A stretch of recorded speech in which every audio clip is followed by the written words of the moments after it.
보비즈 코리아 맞춤형 교육, 관세 및 무역 분야에 대한 교육을 시작하겠습니다. 이번 시간에는 인코텀즈 2020에 대해서 알아보도록 하겠습니다. 국제물품 매매 계약은 법 체계와 언어, 상관습이 상이한 국가 간의 거래로 이루어져 있습니다. 그렇기 때문에 여러 규정들을 해석하고 거래를 함에 있어서 분쟁이 많이 발생할 수가 있습니다. 인코텀즈란 그러한 환경에서 나오게 되었습니다. 인코텀즈는 국제상업회의소 ICC가 주관해서 작성한 국제규칙으로 가장 바탕이 되는 무역 조건에 대해 원칙적인 해석을 내린 규정이라고 볼 수가 있습니다. 이 인코텀즈를 활용을 해서 불확실하고 명료하지 않은 가격 조건들, 인도 조건들, 위험에 관련된 통관에 관련된 여러 가지 사항들을 그리고 마찰 및 오해를 방지하기 위해서 제정이 되었다고 보실 수가 있습니다. 이 인코텀즈는 상관행상 굉장히 많이 사용이 되고 있는데요. 여러 가지 질문 사항들이 발생을 할 수가 있습니다. 첫 번째 질문은 무조건 인코텀즈를 사용해야 되는지에 관련된 부분입니다.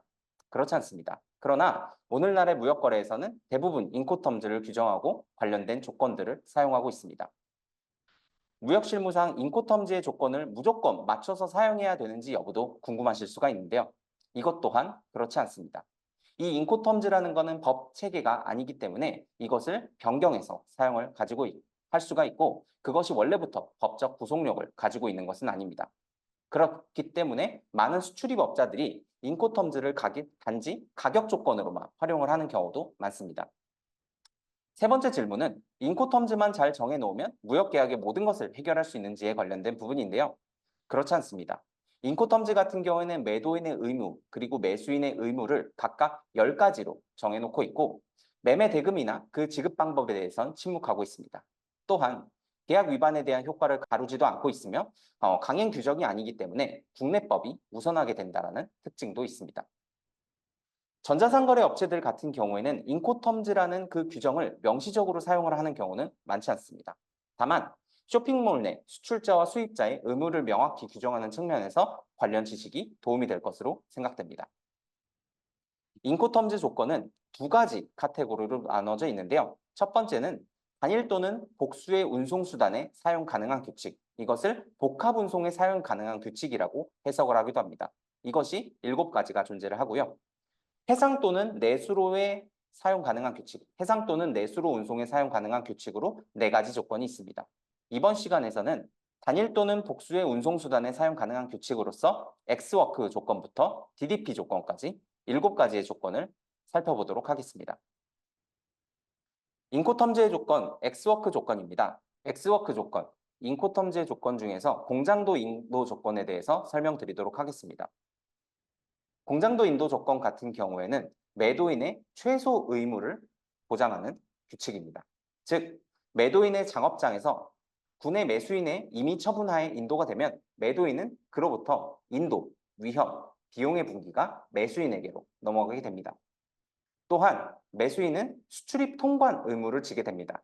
일반적으로 다양한 조건, 인코텀즈 조건들이 매도인이 수출 통관 의무를, 매수인이 수입 통관 의무를 지게 되는 반면에 엑스워크 조건 같은 경우에는 매수인, 그러니까 바이어가 수출입 통관에 관련된 의무를 모두 진다고 볼 수가 있겠습니다.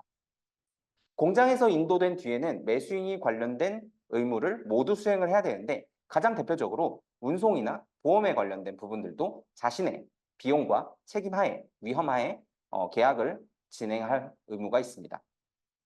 FCA 조건에 대해서 설명드리도록 하겠습니다. FCA 조건 같은 경우에는 선적지 인도 조건으로서 인도 장소가 매수인이 지정한 운송인에게 인도가 될 때 위험, 비용에 관련된 분기가 넘어가게 됩니다.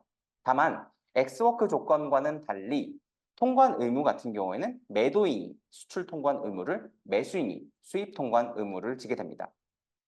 매수인이 지정한 선적지 내에서의 운송인에게 인도가 되어야 하기 때문에 운송계약의 체결 의무, 국제물품에 관련된 국제운송에 관련된 체결 의무는 매수인에게 있고 그 위험을 부담하는 보험 또한 체결 의무가 없지만 자신의 위험을 담보하기 위해서 보험계약을 매수인이 체결하게 될 것입니다. CPT 조건에 대해서 설명드리도록 하겠습니다. CPT 조건 같은 경우에는 인코텀즈 내의 C 조건이 모두 다 그러하듯이 인도와 위험의 분기는 수출국에서 인도가 되고 이전이 되고 비용 같은 경우에는 양육지, 수입국까지 매도인이 부담하는 조건으로 이루어져 있습니다. 즉, 인도 같은 경우에는 수출국 내에 운송인에게 인도가 되면 인도 그리고 위험의 분기가 매수인에게 넘어가게 되는데요. 그에 반해서 FCA 조건에서 플러스 운송계약의 체결 의무가 매도인에게 있는 조건이 CPT 조건이라고 보실 수가 있습니다. 물론 통관 절차는 매도인이 수출 통관을, 매수인이 수입 통관 절차를 진행하게 됩니다. CIP 조건에 대해서 설명을 드리도록 하겠습니다.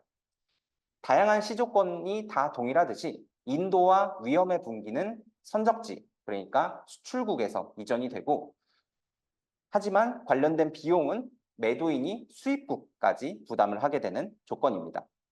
FCA 조건이 선적지에서 인도, 비용, 그리고 위험의 의무가 모두 다 매수인에게 넘어갔고 CPT 조건에서 운송계약의 체결 의무가 매도인에게 있듯이 CIP 조건은 이것에 추가해서 보험계약의 체결 의무까지 매도인에게 있는 그런 조건을 말한다고 보시면 될 것 같습니다.